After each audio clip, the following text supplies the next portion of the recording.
ეს ძირფასო ტელემაყურებელო, დიდი მადლობა ნინო, ჩვენ ძალიან საინტერესო ეს საათი და მომდენო საათის რა თქმა უნდა გველის. ჩვენთან სტუმრად მოვიდა ფინანსთა სამინისტროს საგამოძიებო სამსახურის საგამოძიებო დეპარტამენტის უფროსის მოადგილე მამუკა ვასაცი. მოგესალმებით. მამუკა. ცხადია, რადგან უნდა ვილაპარაკოთ იმ დაკავებებზე, რომელიც განხორციელდა 4 პირის დაკავება მოხდა, მეტის არა, ხო? ჯერჯერობით. მოყვეთ ისტორია თუ რას ეხება ეს დაკავება, რა მოხდა, რას იძიებთ, მოგვიყევით მოკლედ. კი ბატონო. მიუსალმებ საზოგადოებას მოგახსენებთ, რომ გამოძიება დაწყებულია საგამოძიებო სამსახურში 2013 წლის თებერვალში, გამოძიება პრაქტიკულად 5 თვეა მიმდინარეობს უკვე. გამოძიება ეხება თბილისის განვითარების ფონდის ფულადი სახსრების არამიზნობრივ ხარჯვას. ეს ფონდი რატომ შეიქმნა? თბილისის განვითარების ფონდი შექმნილია 2010 წლის ივლისში. მისი მიზანია თბილისის ისტორიულ უბნებში, თბილისის ტერიტორიაზე სხვადასხვა მნიშვნელოვანი ობიექტების რეაბილიტაცია, ახალი ობიექტების მშენებლობა და თბილისში მნიშვნელოვანი პროექტების განხორციელება. გაიგეთ. ანგარიშების შესწავლით, ფონდის ანგარიშების შესწავლით დადგინდა, რომ ფონდის ანგარიშებიდან ლიბერტი ბანკში გახსნილი კონკრეტული ანგარიშიდან, უფრო დეტალურად მოგახსენებთ, რომ 2011 წლის ივლისში ლიბერტი ბანკში გაიხსნა თბილისის განვითარების ფონდის ანგარიში. ხელმძღვანელმა გახსნა. რა თქმა უნდა.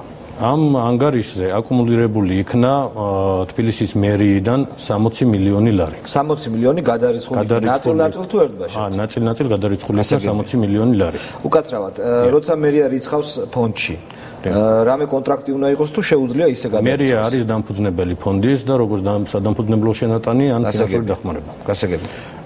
ანგარიშის გახსნის შემდეგ უკვე მიმდინარეობს ამ ანგარიშებიდან კონკრეტულად მერის განვითარების ფონდის დირექტორის ხელმძღვანელის წერილობითი დადასტურებით იხსნება, კეთდება 7-19 პიროვნებაზე პლასტიკური ბარათები. 7-19 მოქალაქეზე. 7-19 მოქალაქეები, გვარები და სახელები ცნობილია მათი. გვარები და სახელები ცნობილია, აღნიშნული მოქალაქეები იყვნენ თბილისის ერთიანი ნაციონალური მოძრაობის თბილისის ცალკეული უბნების კოორდინატორები. ანუ 7-19-ვე იყვნენ პარტიული სტრუქტურის თანამშრომლები. არც ერთი არ იყო პარტიული სტრუქტურის გარეშე. არც ერთი პიროვნება არ არის პარტიული სტრუქტურის გარეშე. მუშაობდნენ ისინი აი ამ ფონდში, ანუ რახან სახელმწიფო ბარათები გაიხსნა. ესე იგი მათ ისინი სამსახურში აიყვანეს ამ ფონდში, ხო? ფორმალურად ესე ითვლება. ფორმალურად ითვლება, რომ გაფორმებული იყვნენ, თუმცა მხოლოდ პლასტიკური ბარათები დამზადდა მათზე და შესაბამისად პირადი საქმეები არ არსებობს, ფონდიდან ამოღებულია დოკუმენტაცია, შესაბამისად კადრების სამსახურში არ არსებობს არც კონტრაქტები, არ არსებობს არც ამათი პირადი საქმეები, რომ ესენი მუშაობდნენ და ევალებოდათ კონკრეტული სამუშაოები. ფონდის მესვეურებს, თუნდაც კადრების სამსახურის უფროს, რას ამბობს, იცნობს ამ ადამიანებს? კადრების სამსახურის წარმომადგენელთან დაკავშირებით წარმოდგენა არ აქვს, საერთოდ ამ პიროვნებების შესახებ. ვინ არიან ისინი? დიახ, უფრო დეტალურად გეტყვით, ფონდს აქვს საქართველოს ბანკში გახსნილი ანგარიში, საიდანაც ხდება რეალური მიზნები, რაც არის ფონდის იმ პროექტების დაფინანსება. დიახ, და ასევე იქედან იღებენ, ანუ საქართველოს ბანკის პლასტიკური ბარათებით იღებენ ფონდის თანამშრომლები ხელფასს. რეალური თანამშრომლები ხელფასს. ამ ანგარიშზე, ამ პლასტიკურ ბარათებზე ფონდის დაბალი რანგის მესვეურებმა კონკრეტულად კადრების სამსახურის ხელმძღვანელმა არაფერი არ იცოდა. გასაგებია. ეს 7-19 ადამიანი თქვენ დაკითხეთ? 7-19 ადამიანიდან შერჩევით არის დაკითხული დაახლოებით 200-მდე პიროვნება და ეს იგივე ხალხია, ვინც დასუფთავების სამსახურში იყვნენ დასაქმებული ფაქტიურად. ის ცალკე საქმეა, მაგრამ ამ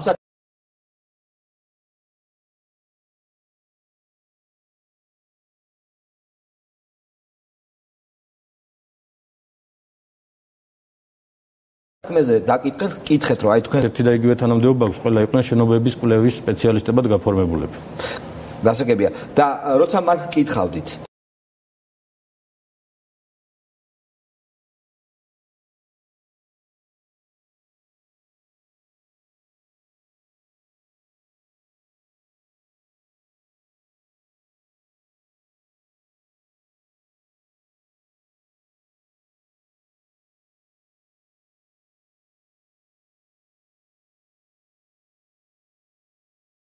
თქვენ მათ ეკითხებოდით, რომ იცით, რომ არსებობს, იმიტომ რომ ბანკში ეს ყველაფერი არის აღესწრული, სახელი, გვარი და ასე შემდეგ, მაგრამ ამ სახელი და გვარის და პირადი მონაცემების მქონე პირებმა არ იცოდნენ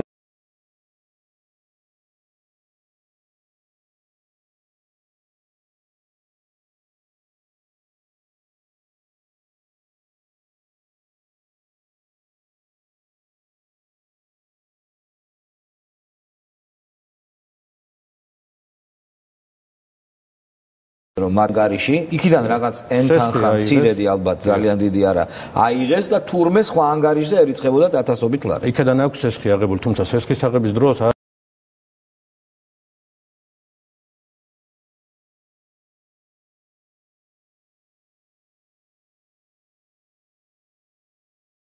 არის წარდგენილი და თემას გასარკვევა მე რო ჩემ ბანკში მივიდე და უთხრა რომ სესხი ვიღებ შეიძლება კედელსინდესმა ბანკირმა მითხრას რომ აგერ სხვა ანგარიშზეც პული გერიცხება და რატომ მაგრამ თითოეულ სესხის საკითხს ცალკე იხილავენ და ეგ გასაგებია კი ბატონო მოკლედ თქვენ გინდათ მითხრათ რომ დამზადდა 719 ცალი ბარათი აი როდის დამზადდა დაახლოებით 719 ბარათი უკვე დამზადებულია ივლისიდან გაიხსნა ანგარიში და უკვე იწყება ეს ნოემბრიდან ხდება პლასტიკური ბარათების დამზადება და გაცემაც ხდება ნოემბრიდან ივლისის ჩათვლით პერიოდში 2012 წლით პერიოდულად 719-ს ერთდროულად არა, ხო? 719-ს ერთდროულად, რა თქმა უნდა, 719 ბარათი უფრო არსობრივად გიხსნით.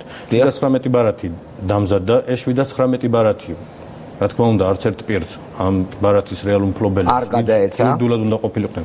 არ გადაცემოდათ, ეს 719 ბარათი გადაეცა უკვე უბნის კოორდინატორებს, რომლებსაც, გადანაწილდა. ვის მიერ იქნა ბანკიდან გამოტენილი ბარათები და ვინ გადასცა უბნის კოორდინატორებს ეს ბარათები? დადგენილი გაქვთ ეგ? გამოძიებით დადგენილია უბნის კოორდინატორებს ბარათები გადასცა უკვე ამ შემთხვევაში თბილისის განვითარების ფონდის ხელმძღვანელმა პირებმა, ვინც უშუალოდ მონაწილეობდნენ ამ ბარათების დამზადებაში, გადასცა კონვერტებში კონვერტები დალუქული სახით, სადაც იყო ბარათი მოთავსებული და ასევე ამ ბარათით სარგებლობისას გამოსაყენებელი პინ-კოდი ეს როგორც ხდება დიახ უბნის კოორდინატორებს დაურიგდათ რიქს 22 ცალი რიქს 50 ცალი ეს უბნის კოორდინატორები უკაცრავად ადასტურებენ რომ ეს ბარათები 22 ცალი და რიგ შემთხვევაში სხვა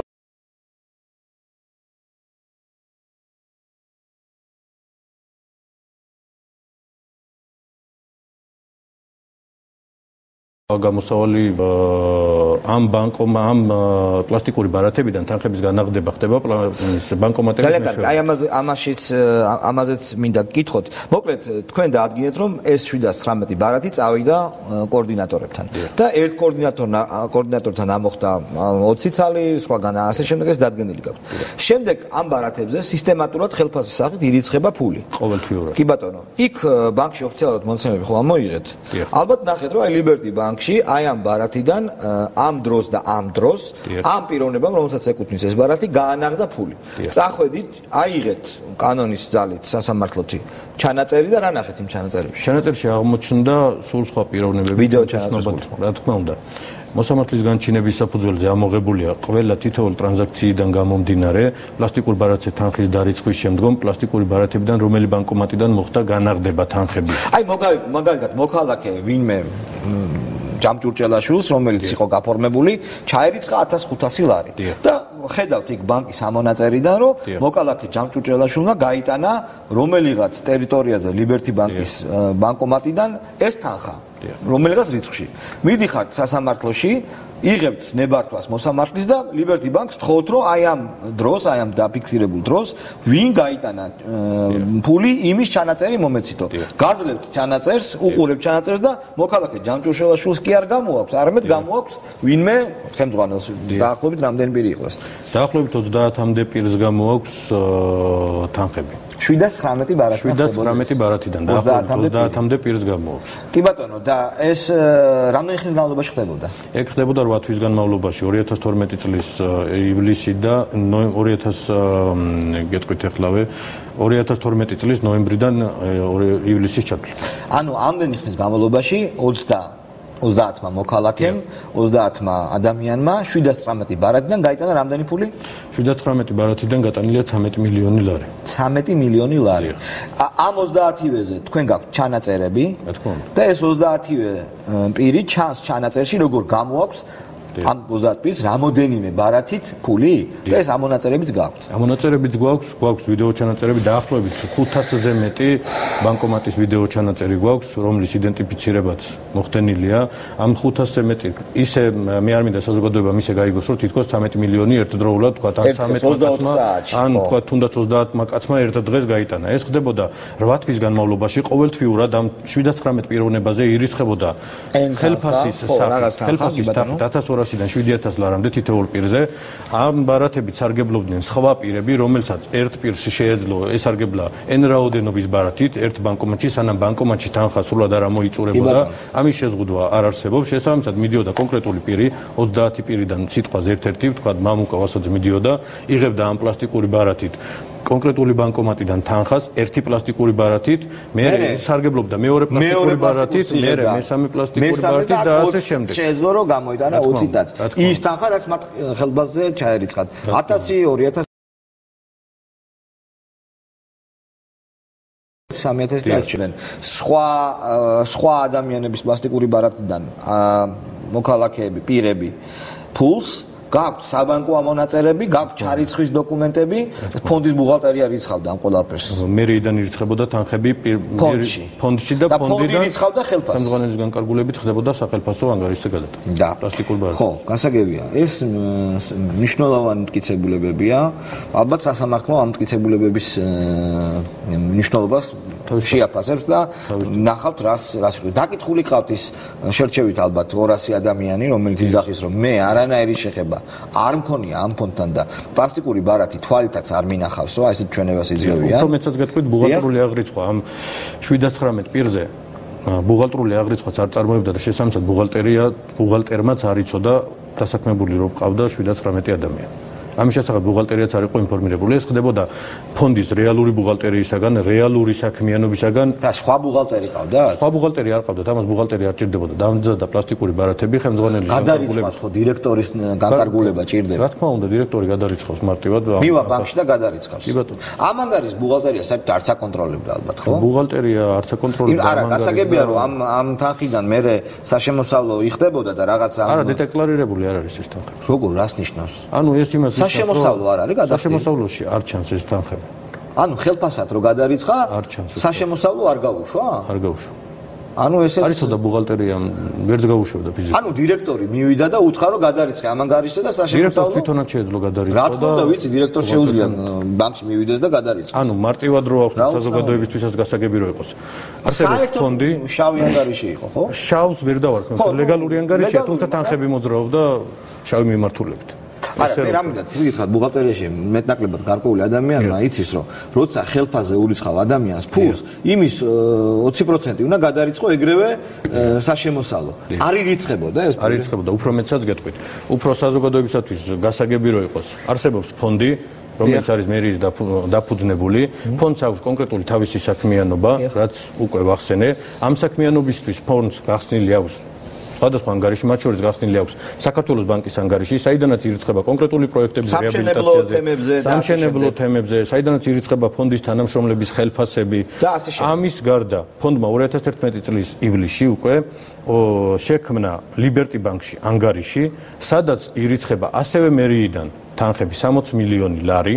კი ბატონო. ეს თანხები ამ 60 მილიონიდან 10 მილიონი დაახლოებით 10 მილიონამდე ლარი გადატანილია საქართველოს ბანკის ანგარიშზე, რეალურ საქმიანობა რაც საიდანაც მიმდინარეობს.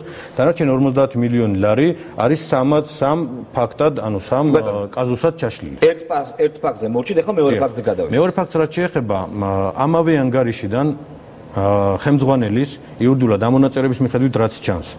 ხელმძღვანელის საბანაძის მიერ ყოფილი თავმჯდომარის ყოფილი ხელმძღვანელის ფონდის რამოდენიმე ეტაპად, მათ შორის 10 მილიონი, 6 მილიონი, 5 მილიონი ერთჯერადი ოპერაციებით და არა ეს ბანკომატს და ასე შემდეგ არ ეხება.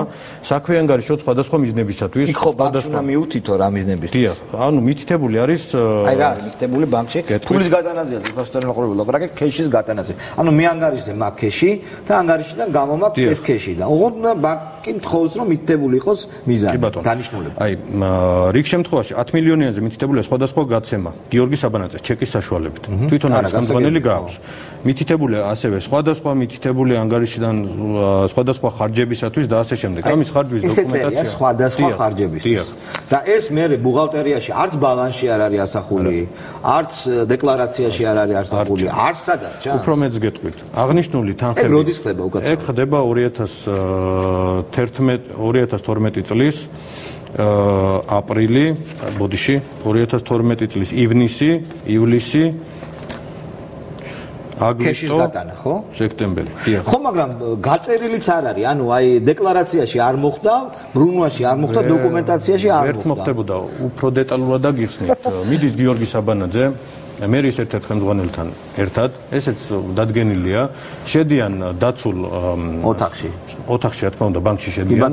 ბანკიდან 10 მილიონი ლარი მზადდება საბანაძის მიერ გასატანად. მერიის კონკრეტულ ჩინოვნიკთან, ამ შემთხვევაში დავით ალავიძესთან ერთად ჩადიან მერიის დაცულ სარდაფში, სადაც ტომრებში ტვირთავენ ფულს. ტომრებით გადაეცემა, ტომრებით ამას დეტალიზაციას არ ბანკი ადასტურებს ამას. რა თქმა უნდა, თანხას აძლევენ ხელზე. ბანკი ადასტურებს, რომ ესენი ბანკი ადასტურებს და სხვა ამტკიცებულებითაც არის ადასტურებული. მიდიან დავით ალავიძის სატრანსპორტო საშუალებით, შედიან სარდაფში, დაცული სარდაფია, იქ ტვირთავენ ამ კეშს 10 მილიონ ლარს. ეს 10 მილიონი ერთი ოპერაცია. სულ 34 მილიონია ანალოგიურად. გადასახადების დამალვაზე და ასე შემდეგ რატო არ εδავება? გამოძიება გრძელდება 5 თვე მიმდინარეობს და თქვენ ხედავთ რომ რამოდენიმე ასეული პირია დაკითხული და მიმდინარეობს გამოძიება არ დასრულებულა და საბოლოო შედეგამდე რამდენია ესე იგი კეშად გატანილი? 34 მილიონი. 34 მილიონი ლარი კეშად არის გატანილი. სხვადასხვა ხარჯებიო წერია და დეკლარაციაში, რომელიც ეხლა უნდა შეევსოთ და ფინანსურ დეკლარაციაში და ბრუნვაში და საბუთებში და არ არის გატარებული საერთოდ. ამ თანხის ხარჯვის დოკუმენტაცია არ არსებობს. რა თქმა უნდა. ერთ თეთრზეც არ არსებობს. არ არსებობს ამ თანხის ხარჯვის დოკუმენტაცია. საწავი და რაში გაიხარჯა კონკრეტულად რომელ პროექტს მოხდა და ასე შემდეგ და ასე შემდეგ. ფონდის არ ვიცი ეს თანხები, ხო? ეხლა მრავალი ჩვენებაა, რომელზეც ამ ეტაპზე თავ შევიკა კონკრეტული განმარტებები რა კეთდა. მესამე ეპიზოდი მოკლედ. მესამე ეპიზოდი გვაქვს 2012 წლის თებერვალ-ივლისის პერიოდში 7 გადარიცხვა განხორციელებული, სულ 700.000 ლარამდეა თანხა.